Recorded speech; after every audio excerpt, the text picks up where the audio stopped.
Imagine someone steals your own hard-earned machines, and when you return you are in such a state that your blood boils with anger. Something similar happened to Rickness. They were stolen on the set of Gold Rush, and that too at a time when every minute of digging counts. Rick, who was once in Parker Schnabel's team, is now making his own identity. But when people around you stab you in the back, does trust really have any meaning? Meanwhile, something came out at Parker Schnabel's site which has not been seen in the history of Gold Rush till now. Tired team machines responding, and then suddenly a vein is found which contains so much gold that all the old records are shattered. Parker himself remained silent for a few seconds. Even Tony Beats was surprised how Parker did this. And then, when the final weight came out, the entire camp was stunned. Was the theft of Rick's machine just a coincidence, or is there a connection to Parker's new discovery? Did Parker have a premonition that the land is full of gold? The revelations that are going to happen in this video are not just about gold. It's the real game behind the game. If you want to know what was the biggest bombshell of this season, watch the full video and subscribe to the channel now, because the next dig could change everything. Rick's background. Parker's protege. Rickness is a man who was once a musician. Yes, Rick played bass guitar in a band and then suddenly got drawn to the snowy and golden lands of North America, where Parker Schnabel gave him his first job. With Parker, Rick not only learned the job, but in a way he did the entire University of Mining there.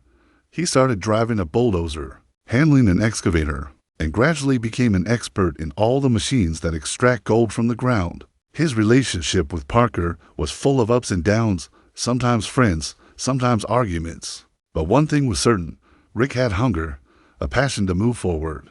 After a few seasons, Rick decided that now the time had come to form his own team. It was not easy. Getting money, licenses, machines, and trustworthy people was no less than climbing a mountain. And when he started working on his own site, the real challenges came. The machines would break down, the crew members would run away, the mine would flood. But Rick didn't back down.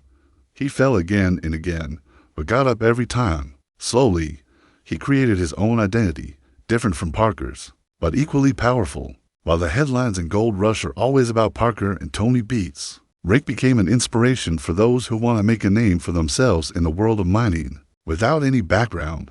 But as quickly as Rick rose, something happened that shook him up. The machine theft incident. Conspiracy or coincidence? Now, let's talk about the twist that shook Rick's entire season. Everything was going well. Rick and his team were digging as usual. The machines were in full swing and the site was bustling. But then one morning when the team reached the site, everyone was stunned to see the scene there. An excavator and some tools were missing.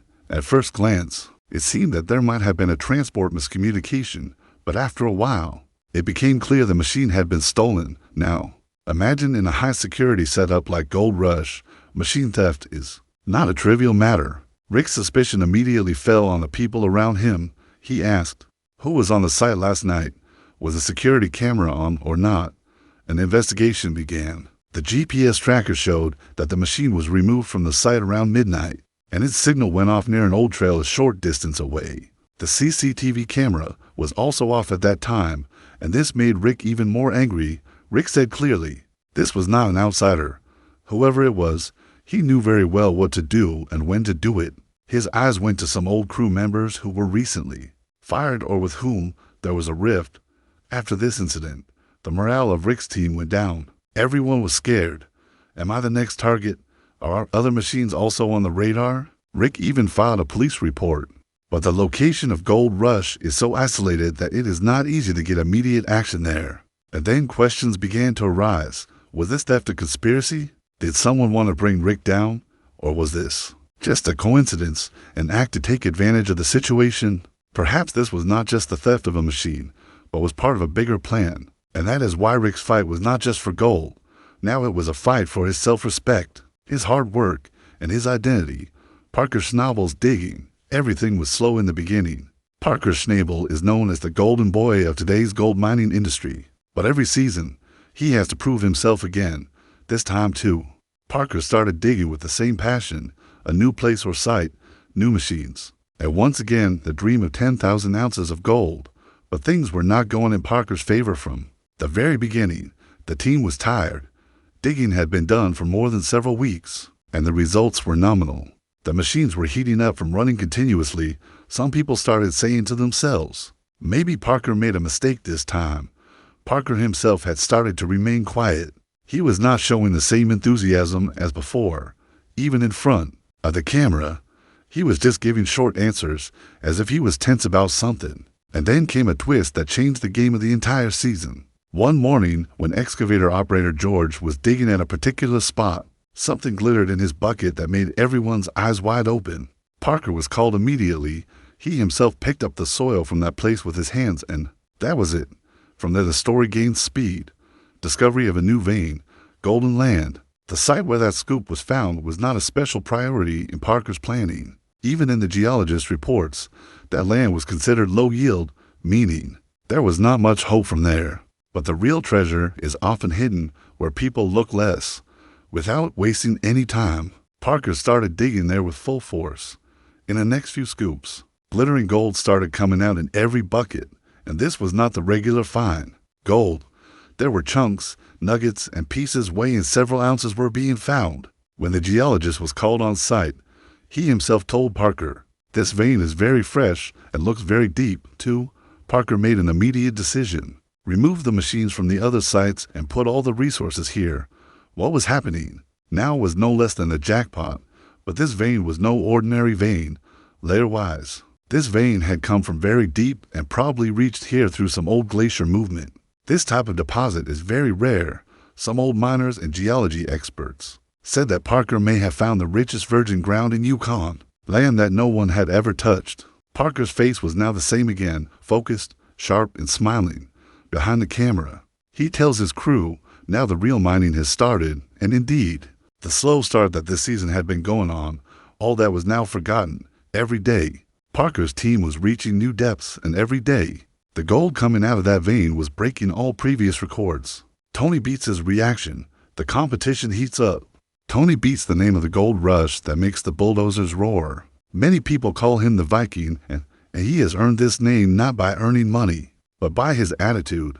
If Parker Schnabel is fast, sharp, and technical, then Tony Beats is a typical down-to-earth and angry player. When the news of Parker's vein discovery spread throughout the camp, Tony's camp was the first to be in a state of panic. Initially, he had took it lightly, saying, "Every year, someone hits the jackpot. No need to jump too much." But as Parker's gold started increasing every day, and he started getting closer to the record, Tony's face slowly started changing.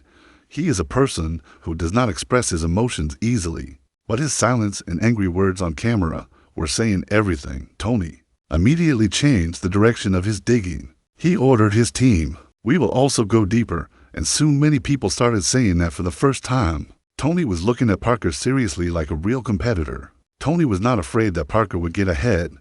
He was angry that Parker had dug a place which Tony once considered a waste zone. Now the same land was spewing gold, and this is what makes Gold Rush exciting. When two giants come face to face, not only the machines roar, but the fire inside also starts burning. Rick's anger. Conspiracy to destroy Mao. This competition between Tony and Parker was going on. On the other hand, Rick Ness's mood started deteriorating.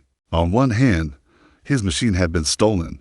There was an atmosphere of fear in the team. And on the other hand, Parker's gold was making headlines every day.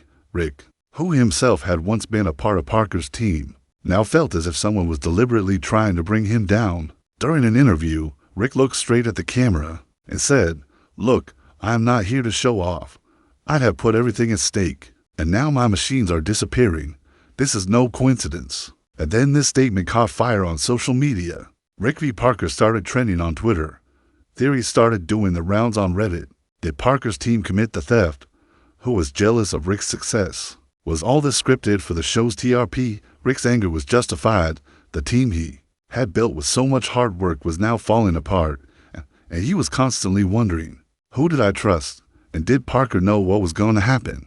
Some viewers even said that the same thing was happening to Rick as had happened to Parker earlier. Sabotage, jealousy, and internal politics.